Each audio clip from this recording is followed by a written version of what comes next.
Hello, everyone. Thank you all for coming today. On behalf of EXPO Chicago, welcome to Dialogues, our series of panel discussions, conversations, and provocative artistic discourse with leading artists, curators, and designers on the current issues that engage them. The program is presented in partnership with the School of the Art Institute of Chicago.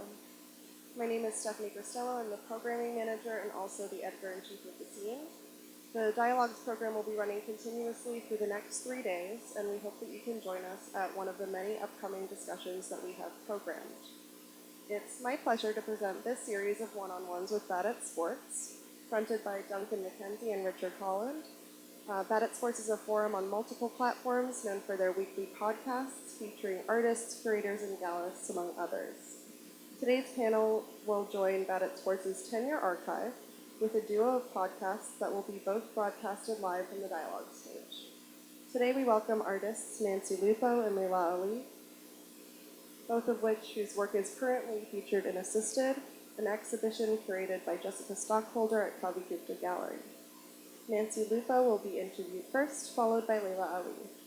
We will also be sourcing questions through Twitter, so please see the hashtags on either side next to the Dialogue stage to ask questions in real time. We will also take some questions from the audience. Please join me in welcoming our panelists and wishing Bad at Sports a very special 10-year anniversary. Aw, shucks. I immediately, my first reaction was, I'm gonna text like, why is Duncan so creepy? And why Twitter. is he sitting so much closer to the guests?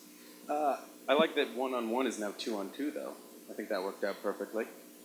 So we're going to kick it off with Nancy Lupo, the Arizona-born, LA-based sculptor and artist, whose exhibitions include places like LAX Art, Moma PS1, and is currently included in Kavi Gupta's Jessica Stockholder curated show, and is probably one of the freshest sculptural voices around, right? And I feel like they're going to flank me, right? So the first thing I wanted to talk about was your interest in furniture and the relationship between sculpture and furniture.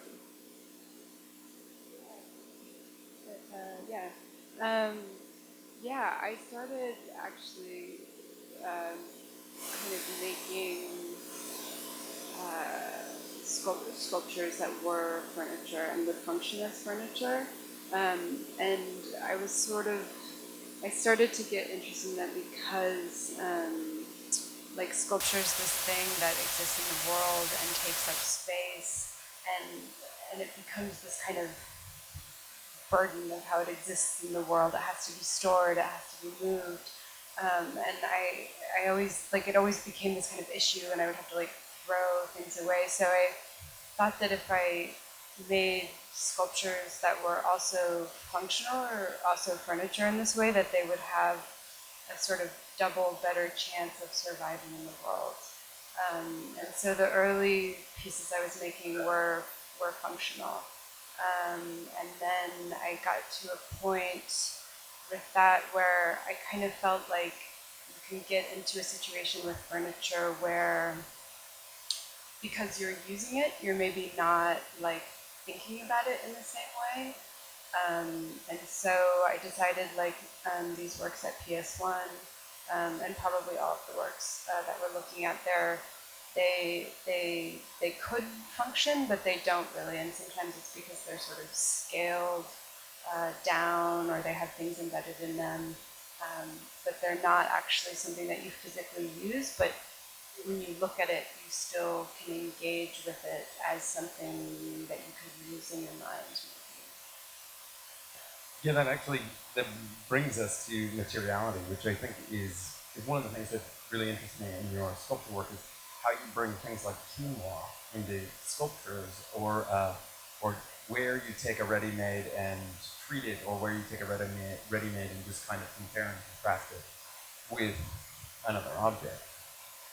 And how do you make those decisions, and where do you choose those points, and why investigate those as alternative sites of materiality in sculpture? Well, with these pieces that we're looking at here, that two of them have surfaces that are made out of this stuff that I'm calling Tuxedo Quinoa, which is a mixture of the regular quinoa and this kind of black quinoa.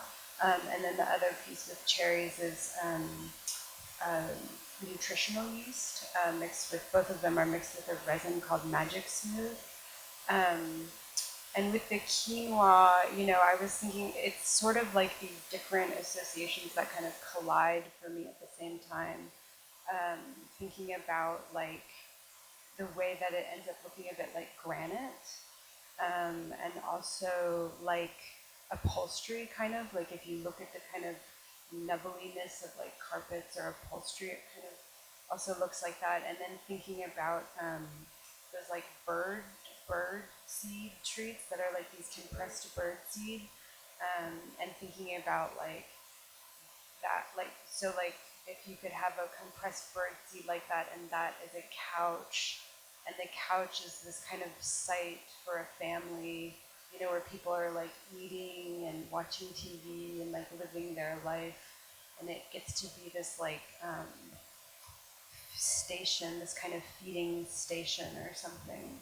Well, it seems as if you've, in terms of the surrealist object and the domestic landscape, like you've done this funny consolidation of all the rooms in the house sort of in one spot, where like you've got the couch and it's got food involved in it, and you've combined like living room and kitchen, and you can actually eat parts of the furniture.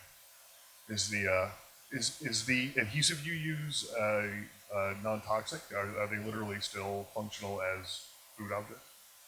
No, the adhesive that I use is definitely very toxic, so I wouldn't recommend eating them.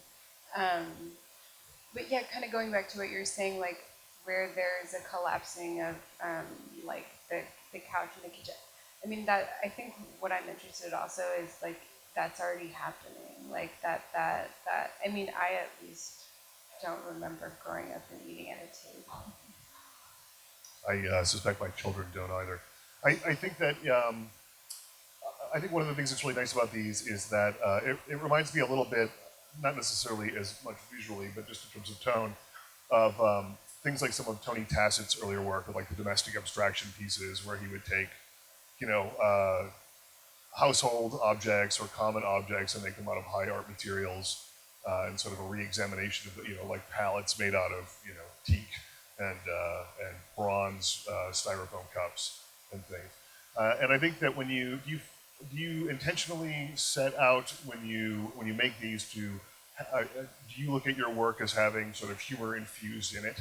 Because I find it interesting that when you re-examine the sort of common everyday object in that surrealist landscape, like Breton's Crisis of the Object, his essay from the 30s, that you automatically sort of get funny in there because it's things that we can identify with. So even if you're doing it in an abstract way, like somehow I automatically start looking for the humor in the object. Yeah,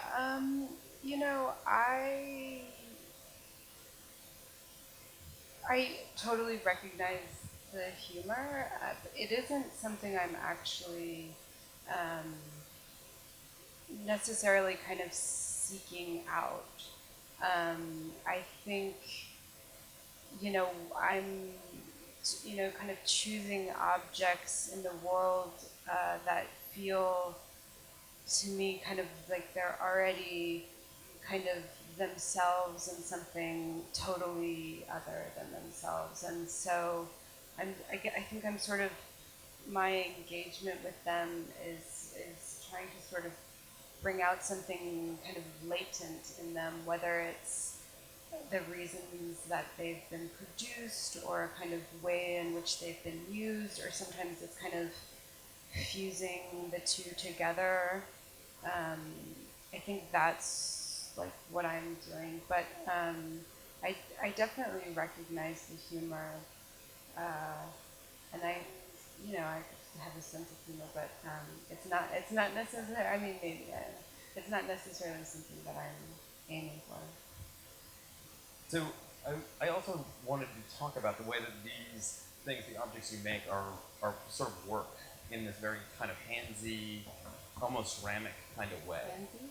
Well, because you can really like a painter's marks. You can feel the kind of mark making process that builds the sculpture, and it feels really direct and physical and embodied. Yeah, they are. So, in case it's not totally clear from the images, it probably isn't. Like in this piece, this is like 10 or so ice trays, heart-shaped ice trays that have been connected together with this resin-based clay called Magic Sculpt. It's kind of this goo that you work with your hands, and it's the sort of glue that connects these things together and ultimately kind of makes this work. And so there's like this kind of labor involved in that. Like it takes a long time to sort of make. And I think for me, and I do it. It's not like I work with assistants or something. And I think for me, there's something about that kind of really durational, physical sort of engagement with an object that I'm interested in. It's kind of like there was this, I don't know if you've ever seen, and of course you've seen Pink Flamingos, right? And there's this scene when Divine kind of like licks this entire apartment, right? And it's like, it's disgusting and really intense and kind of doesn't do anything, but at the same time it completely changes everything about the situation. And so I don't know, like parts just like looping this sort of clay over stuff I feel like is a way to get kind of deeper into the psychology or psychological situation with an object. That's the like that scene is the one takeaway from that movie in a lot of ways, and the that's where John Waters is truly a genius, right? Like the violation of that, right? The visceral, disgusting, like there are so many worse things one could do, I suppose, in an interior space, but somehow like licking everything in the house is about as vile a thing as I can think of in terms of invasion. It's interesting. I really Duncan's talking about the sort of the handsy. That's our truthiness adjective of the day, and there's so much. There has been so much talk about, and certainly so much work made in the under the auspices of post studio practice, where you just sort of shop it out to somebody. You send it out. You say, "Here, I want 27 of these fabricated. Drop them off." Whereas you're taking these objects and like making them into craft from commercially. Like the ones that you're making outright, but like the garbage cans, like you've now taken them and made them into somehow you've taken them out of being a commercially produced object and back into craft. Like one of the things when I was in grad school for sculpture, there was always that sort of ongoing conversation about the art versus craft like dichotomy. Is that an issue that you've given a lot of thought to in terms of your materials and what you're making and the end result? No, I'm not actually interested in that conversation. I don't like because the labor, the making of it isn't like it isn't anything really. It's sort of like it's because I'm not really remaking anything. I'm just sort of covering. It's like making a mummy, right? I'm just sort of like covering something that already exists, and through covering it, it kind of transcends itself or something. It's not. The labor actually isn't. I wouldn't say like a productive labor in the sense of like ceramics or something where you're kind of bringing something new into the world. But is it important to you in your process that you do that labor? It's just because you sort of talk about it like it's not a high craft or it's not a technical skill necessarily. Like you're not doing scroll work or painting miniatures. It isn't important that I do it, but it isn't. It isn't like if somebody else wanted to come and sit with me and do it with me, then I would be open to that too. Anybody needs an intern opportunity, let him hear. But that's that notion of kind of an anti-post studio practice is something that is important in my reading of your work, because I feel like one of the things that really interests me and where I sort of identify the freshness of your sculptural voice is that the work seems to sort of destabilize meaning, or like a kind of, they're not, like the post-studio idea is that we would come up with an idea and then we just farm it out to whoever's best at doing that thing, right? Like it's the hardline conceptual approach to like not caring about the you embodying some sort of labor in the work. Whereas I feel like your works don't start that way. They feel very studio derived. Like I'm gonna start squeezing this stuff on the stuff, and then as it evolves into something, and it takes on meaning, but it destabilizes the meaning of the original object. Yeah, I mean, I think the difference a bit where I'm kind of coming from it isn't my interest isn't like in the production of art objects and the kind of I was never like I that was not I never really thought that much about those conversations. I think it's more about a kind of capitalist production, and feeling like how, and wondering how you as an artist kind of intersect that as a producer, and not necessarily wanting to replicate that kind of production, but undo it, or if not undo it, at least just kind of chew on it or something, right? Like the goofing, the covering. Sometimes I think about it, it's like chewing gum. It's like chewing gum and thinking. It's kind of like out of sync. Like, You can't walk and chew bubblegum at the same time. Oh, So right. I totally That's what understand. it is. It's like walking and chewing bubble. That's what it is. Yeah. Well, we can't think and chew bubblegum at the same time either. So I totally got where you're going there.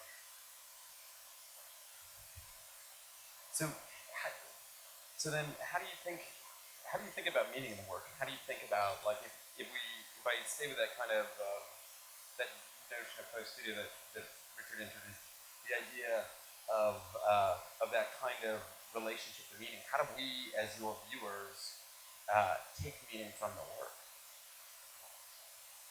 Dickish question. Or is it even your responsibility?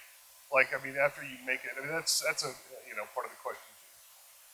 I mean, I think that I'm trying to make meaning through the work, and I'm not sure about you and how you do that, but I think for me, the work is a process of trying to make meaning out of things that I'm seeing in the world, out of experiences that I'm having, out of like, what is nutritional yeast and how does that relate to polyurethane foam, and why are they the same color, and why does Rubbermaid produce a tiny trash can, and so I think that like it doesn't mean anything, like it might not mean anything, and I think so part of my work is like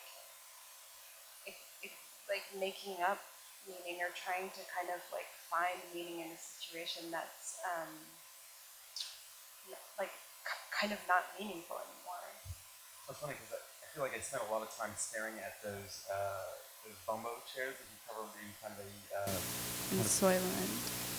And then they have like sushi looking things on them. Yeah, sushi. And I spent a lot of time trying to be like, I have a very intimate relationship with the bumbo chair, as I have two smallish humans in my world. And Wait, what did you cover them with? They're covered with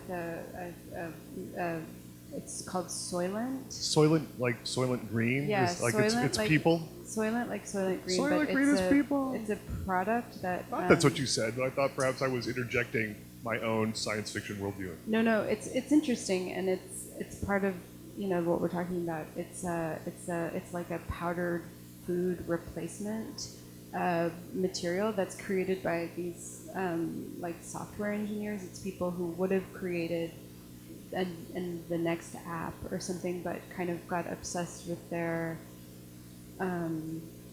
food situation and ended up inventing this product called Soylent, which they're doing obviously in a kind of moment Seems like of an irony. awful marketing plan. Like, you know. Well, right, that's the thing though, is like for their market, it makes sense. It's like, you know, it's like where, The ironic, icky market share. well, like it's kind of like Silicon Valley optimism meets the kind of like hipster irony of the whatever app world or something. And they're really big on this thing about how it could replace food, right? Similar to the film. And so I wanted to kind of cover those bumbo baby seats with it, because those bumbo baby seats they kind of want to be babies themselves. They kind of want to be flesh already. And so those seats get kind of mummified in this soylent, and it just so happens that soylent, the color of it is this kind of cakey makeup look, which is also somehow very abject. And then sushi is like the opposite, I suppose, of soylent. Because it's hyper-natural and unprocessed. And unsustainable and like super, super luxury. So, and so as we sit with that kind of like organic whip or circle of them, we then discourse about the interrelationship between the grossness of these bodies and kind of a little bit the grossness of children, and the I think you might be bringing your own issues to the table there, Duncan. I think all of us have changed a number of diapers feel that way.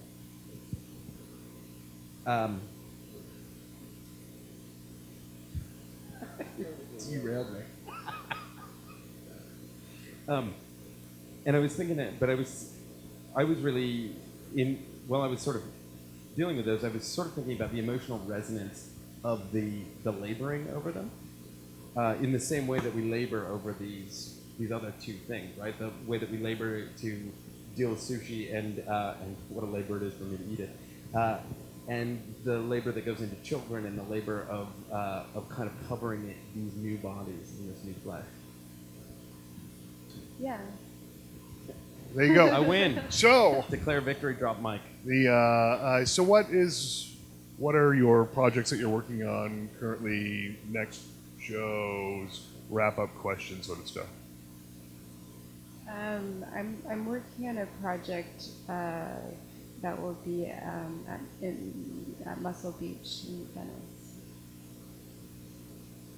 Just wait. Which is, talk about like synthetic, weird, fake, processed. Yes. Yeah. Wow. That, No I think they're made of teaser. Silient. But no teaser. I think the lack of a teaser is teaser enough. Thank you very much. Thank you. Thanks, Nancy.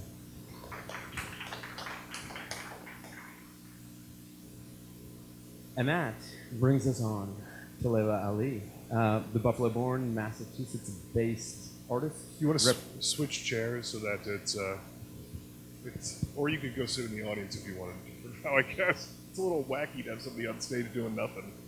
Although that's usually what I do. We need like a little laugh sign. It's not working out today. Hello. Hi. So how awkward was it to sit on stage for 30 minutes for no reason? Was it No, weird? I was actually interested in hearing what Nancy had to say. Totally. Yeah, so it was good. It would have been extra nice if you would have been able to see it, though, I think. I could see her back of her head.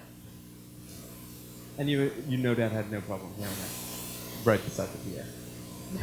No. What more blinding light in my eyes?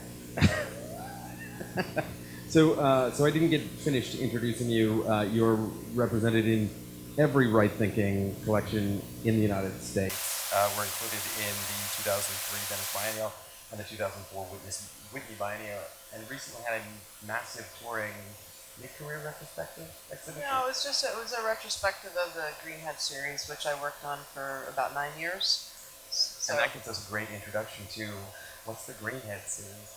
Greenhead series, this is was made in 1996. They're gouache on paper paintings. That's a little painting. It's like 8 inches wide and 6 inches high. And I started making them because I wanted to make a figurative question mark, make a figure. I didn't even know what it was when I was done with it.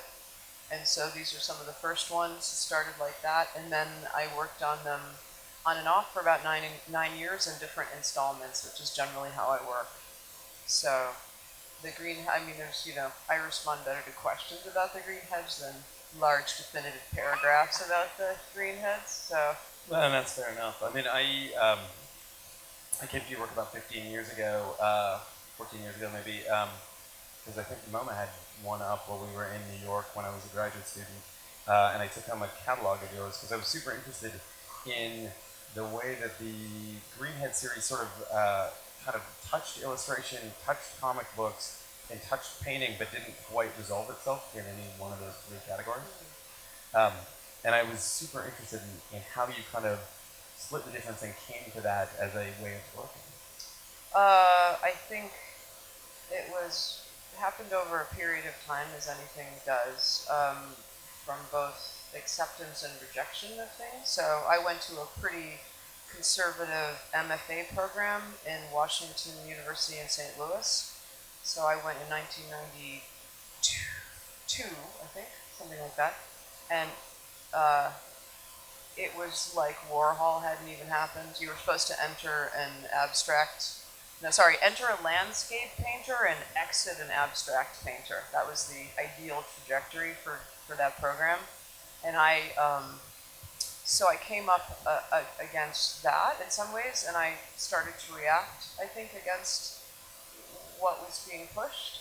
So that's part of it, but it's not all of it. But I think there was a kind of crystallization of my resistance to painterly painting, I think, or just even mark making that was about kind of beauty and formal qualities. I mean, the irony is that these ended up being very formally demanding. So I've had to, spend much time on these. They don't look like much in reproduction, like they just, looks like I could do them on a computer, but they're actually very made and labored over in a.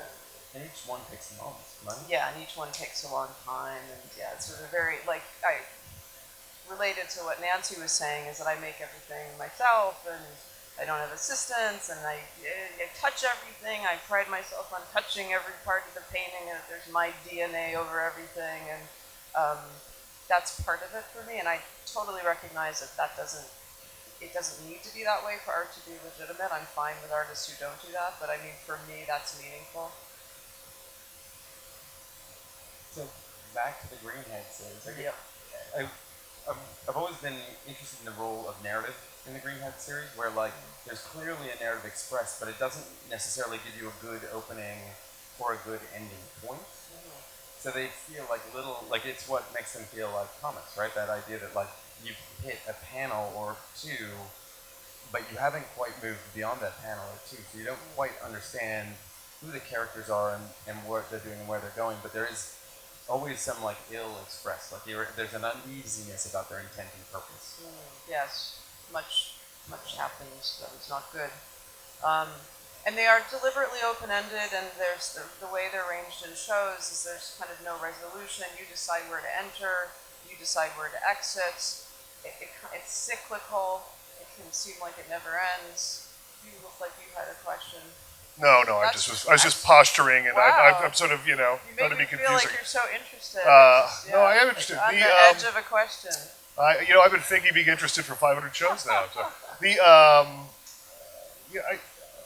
it's interesting. You have sort of the opposite narrative challenge, particularly because your work has an ongoing set of characters and an ongoing sort of aesthetic link. Where when you install a show, you have to be conscientious about not making it look like there's a specific narrative, as opposed to because people there's an inherent human need to try to put 2 and 2 together to get at least 3.5.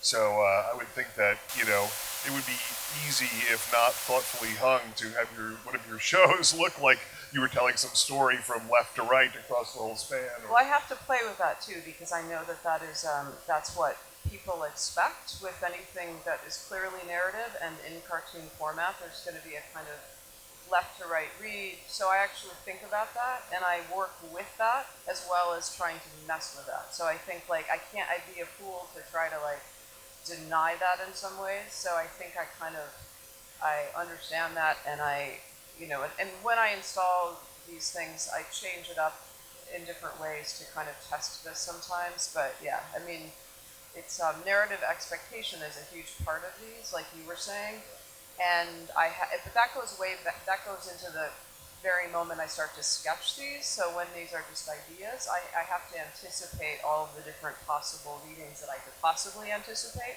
But there's always things that people say to me that I just never even thought about, and that's part of it, right? To leave openings that are completely wild cards, Yeah. And allow that to happen. Well, I mean, anybody who's ever, and I would imagine that's everybody within the Makes sound of my anything. voice, Yeah. who's like stepped on the landmine of making a joke that somebody took the wrong way, or text message that somebody sort of accented and changed in their own sort of head to say something other than what you intended, and so you obviously can't anticipate how the filter of somebody else's perception is going to. Well, I think one of the differences I think of is in terms of people, sometimes get into this question of illustration versus fine art, which I'm not sure I'm so interested in. But the way I describe it to my students is illustration in some ways needs to completely control as much as it can the narrative, right? That you are really in control of that. It's your job to be in control of that and not let those wild cards happen as much. Yeah. And I think I like to play with some of the look of illustration, but actually allow for some of that breathing room and that kind of craziness to happen. So it's like your intent. So if you're really, and again, illustrators can argue with this because some of the best illustrations defy this, but I think that in general, that might be a way you start to make those differences. Well, even in defying it, it's still operating in the negative space and being very aware of it. So it's funny. When I first saw the work, I thought of it in the context of there's a number of people who work in that space between comics and quote unquote high art. Although I swear we all got together and agreed to put that one to bed when they did the high-low show and never talk about it again. I'm sad to see we're still continuing to talk about it. But I think of like Carrie James Marshall or Raymond Pettibone, who have these comic narrative. But yeah, and I mean even Chris Ware, who likes to have these sort of open, even though he is quote unquote a comic artist. But these almost strike me more like Jeff Wall photographs, where there's like you're seeing a scene, you're like, why is that guy flipping that guy off as he walks? Like it doesn't, where you end up having to just get the tonal feeling from this vignette that makes no sense because you're missing the rest of the narrative. That's very washed out. Just for as a recent work. It's much darker than that, but yes. It wasn't really a question, I guess. So, yeah. This is a It's nod. like saying, I like it. Yes, it's a nod. That's what we specialize here at Bennett Sports, the 14,000 word affirmation of how swell we think it is. I like this because it should be is this a radio show normally? Because it Yeah. feels, this is like, you guys are like, this is radio, Yes. essentially. It's what we do. Yeah, okay. Yeah, we've got faces for radio, so we don't do TV. It's more like an AA meeting, really. Yeah, the stage and the whole that we have to have visuals on this just seems redundant to me. But go on. Yeah. The music is you're sort of you're essentially affirming my position from about year one of the show, where we decided we had an event at a gallery where we did a bunch of interviews, and I was like I don't know how to do that. Yeah, no, it'd be more fun if we didn't have the visuals. If you made each one of us describe what we did, like we would have to do on radio, which is one of the reasons Terry Gross doesn't have very many visual artists on the radio on Fresh Air. Yeah, no, we often describe ourselves as like Terry Gross with dick jokes. So anyway.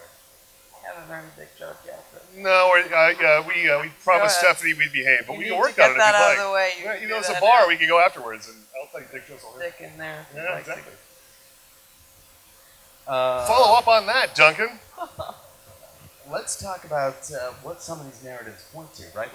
Because one of the things that's always intrigued me about the work is that with such a kind of minimal vocabulary, with semi-androgynous, non-sort of racially defined bodies, you somehow point to a lot of those things. Somehow they can point towards malicious intents. They can point towards, like, the one with the funny hat points towards this sort of weird theocracy and these kind of maybe semi-sci-fi narratives that we sort of recognize in sci-fi because we're always a little bit afraid of them in real life. Yes, and yeah. That's good improv. Yes, and. Yes, and. Hey, that's better than the yes I got. So. Yeah.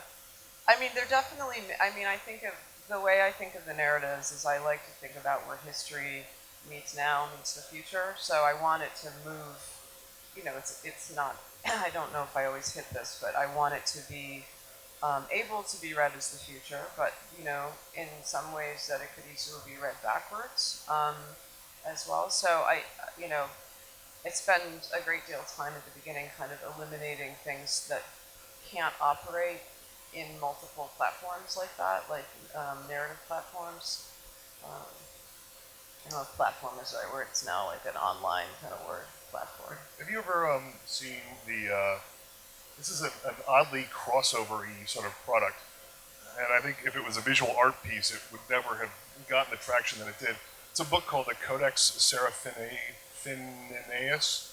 It's by an architect, an Italian architect, and he, maybe, depending on who you ask, made essentially a guidebook made by an alien civilization. And like the numbering system is like base 21, and there's a language that he put in there that like somehow people really obsessed about this, like the Voynich manuscripts or the handful of weird things that people can't quite figure out that really make them crazy. And like people have tried to decode the language, but the visual style is very much along the lines of this sort of like, is it the future? Is it? So he'll have like pages of plants or animals or people's reproductive rights and you can't quite figure out what's going on because it just isn't contextualized because you can't read the language, and it's really infuriating. And that's the only art project he ever did, just that one. That's it.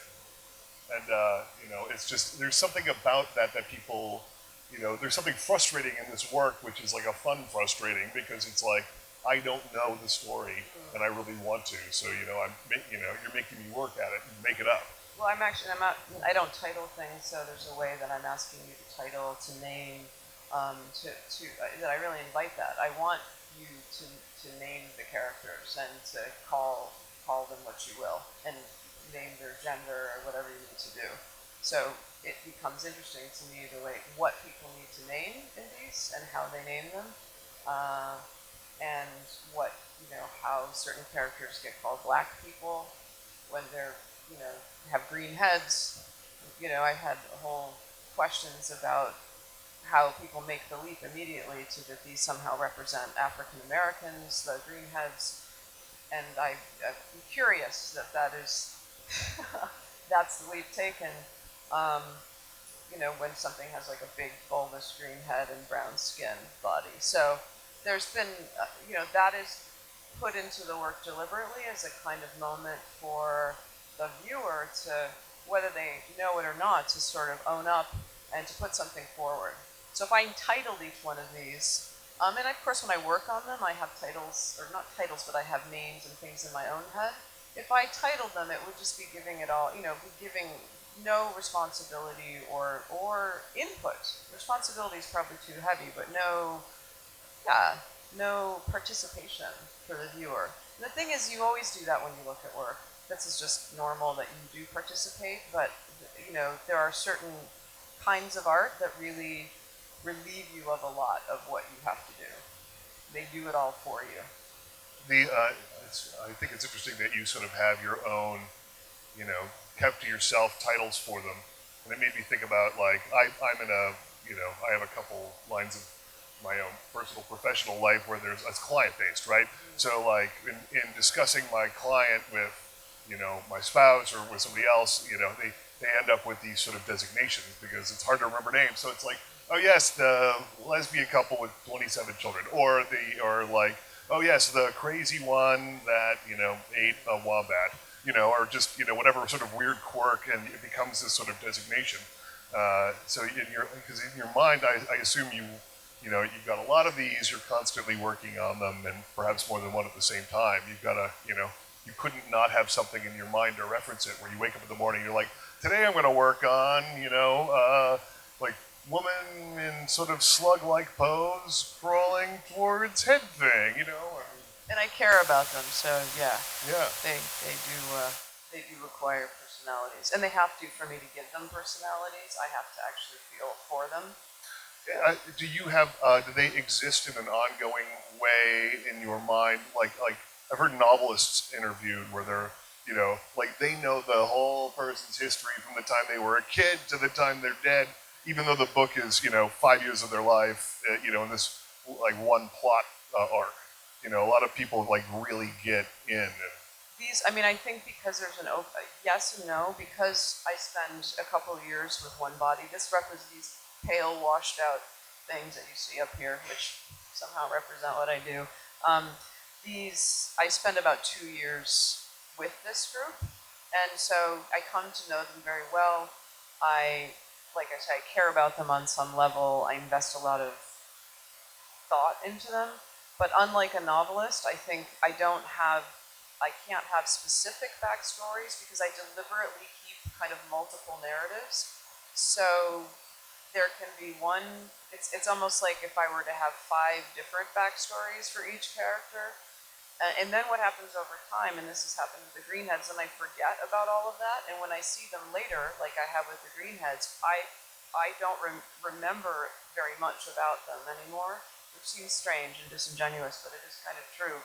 And I come to them, and I can't remember, and it's like a stranger seeing the work. I know I did it, and I have some memory of it, but at the same time, I can't remember all of the specific backstories because there were too many things I was thinking about. And I tend to make 10 to 15, and when I was younger, 20 at once. And so there was a lot going on. So yeah, like a novelist, but if the novelist was like, or this, and it was completely the opposite for the character. Have you ever like walked into someone's house and been aghast that someone was knocking off your style?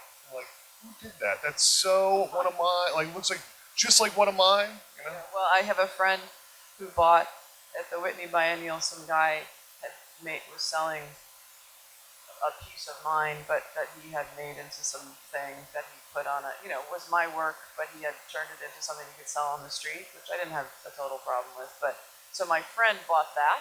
Please tell me it was action figures, please. No, it was just it was a stretched canvas, like with a screen print or something, but it looked like painting. So a good friend of mine bought that piece for like $30, and every time I visit him, I see that piece. Did he do it to be annoying, or did he do it because he liked it? I think he just thought it was funny. Yeah. Yeah, it is kind of funny. Yeah. What ends the Greenhead series? They end with the kind of well, there's 2 things. They kind of turn into pink heads, sort of a precursor to these guys, these were made in 2000 and whatever last year, and the end of the Greenheads is about 2005, and they were starting to look like scalded, pimpled, boiled, de-skinned, that kind of thing. So why would you do that to them? Well, because it was the end. And then they became portraits, and then it became like they started, that kind of started to taper off. And I didn't finish it off, but it just seemed like they were turning into another kind of people. And then I stopped, so there was no definitive, and then it blew up. It wasn't like that. And then the flood happened. They just started to turn into these other kinds of creatures. And then I started to do these portraits, which was almost like going back in time to another story before they had happened. The portraits, which you saw, like a couple up there. How do you pronounce the name of the series of the ones after the Greenheads? Well, there were I did other things, drawings. This is like typology series, so I did typology series. I did note drawing, so I do tend to do drawings as well. But the one I just did last year in 2015 was the Acephalus series, and that's how. Well, there's 2 pronunciations actually. I'm giving you the British pronunciation. And why do they get that name? Well, Acephalus means headless. Oh. Yeah. There you go. Yeah. Because some of that's going on. But this is actually a perfect next slide, because I wanted to talk a little bit about the role of pattern in developing form form for you in these things, the way that you use pattern again and again and come back to it as a way to construct the bodies of the figures? This, after I did the green heads, I stopped using color pretty much for a few years and drained the pictures of color and worked in ink. And so the typology series, which is this is from, went on for a few years. It was just using pretty much ink on the drawings. And the idea was to, was sick of color, and pattern took over in some ways, holding the picture in the way that color did. So color provides a spectacle, it has an attraction from far away. So on a strict formal level, pattern was doing some of the formal things that color was doing. The hatching and cross-hatching, it held the picture in a certain way from a distance, and it had detail close up, so it had some kind of formal qualities that were of interest. And yes, it ended up being a kind of an exoskeleton that turned into a kind of interior skeleton. But these are very external pictures. I mean, these are very much like typology types that have no heart beating inside. They are empty inside. And so, so this week while I was thinking about your work and returning to it, I came across a video. Did you do a video show recently, John Brown's I did, song? yeah. Which totally shocked me because it seemed like a total radical left turn. Yeah. And I wanted to see if you would talk a little bit about that. So for about 3 years, I did other things. I didn't do much drawing or painting. So between 2010 and 2013, I worked on performance collaboration. I did a performance collaboration with Dean Moss, a choreographer, back in 2005 called Figures on a Field, which we presented in the Kitchen in New York and Mass Mocha. And that went really well, and so we did another collaboration that ended up with this piece called Voluntaries at Moma. And when I say collaboration, normally the person like me does the backdrop, does some kind of scene work, and I didn't want to do that. I just thought that's what I do all the time. I do costumes, I do scenes, and I didn't want to do that. So Dean was really great in that he really let me work with him on creative collaboration, so I got to really work with him on making the piece, like how they were moving. I mean, and, just the whole creative sort of motives and what happened in the piece. So I did that, and then Dia Foundation invited me to do they have an online artist web series, and I did that as well. John Brown's song is I invited about 20 people to sing you all know it. It's John Brown's body lies a mouldering in the grave. That. And Can you sing the whole song? I didn't even sing the whole song for my piece. I was lazy. I got everyone else to do it. Most of us know it as a kind of knockoff of that, but it's been a while since I've sung it. But I asked a lot of different people to do what they wanted to with that invitation. Some people used instruments, some people used their voice. It ended up, I knew that I wanted to do something on John Brown. John Brown was an abolitionist who in 1859, I should ask, how many of you know who John Brown is? Because it's kind of it's becoming a lost thing. But extremely famous, kind of responsible for the Civil War.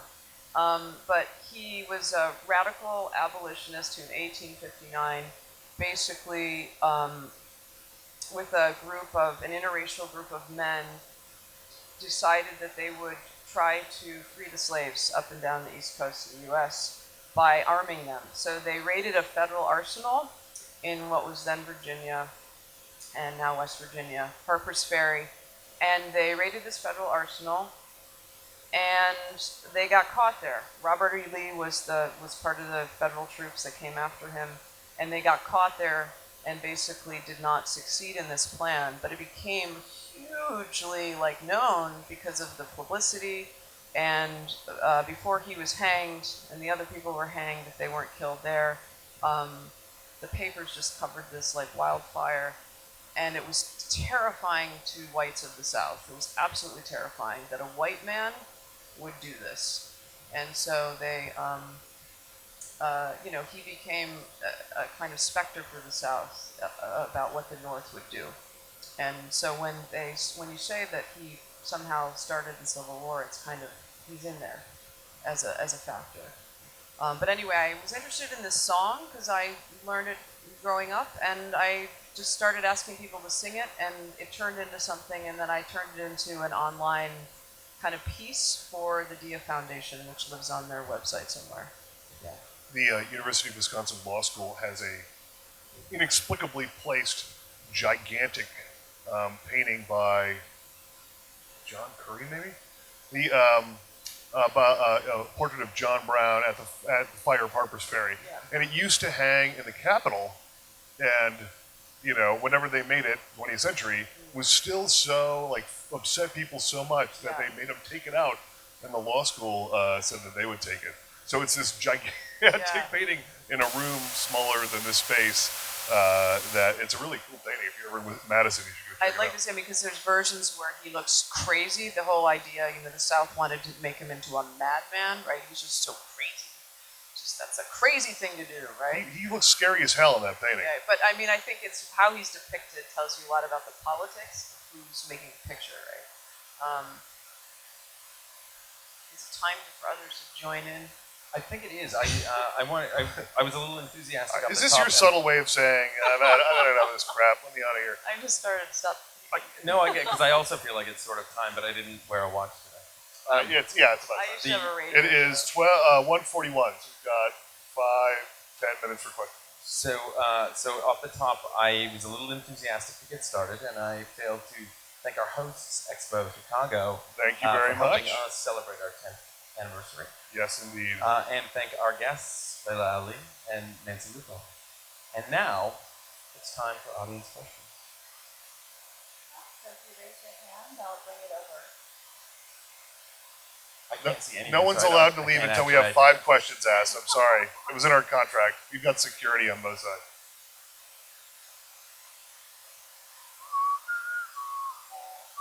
Then we killed our job, I think. Oh, there. I have a question. So both of you are currently in a show in Kavi Gupta right now. What was your relationship with Jessica Stockholder like? How long have you both curated into the show?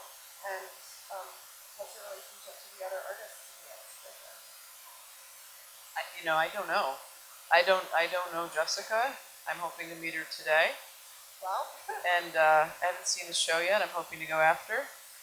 Nancy, do you have a better answer? You don't have a live mic? I was a student of Jessica's at Yale when I was in grad school, which is how I know her. And I haven't seen the show yet, so I'm not sure how to answer that, but I'm looking forward to it. This worked out. do you have any other questions? It's at Kavi Gupta Gallery. For those not from Chicago, it's in the West Loop area, so it's not a long cab ride. Not a long cab ride? Not a No. long cab Okay, ride. thank you. It's an important question. Let's just sit in traffic. I want to thank you both very much for making the trip out here. Thank you very much. Thank It's you. great.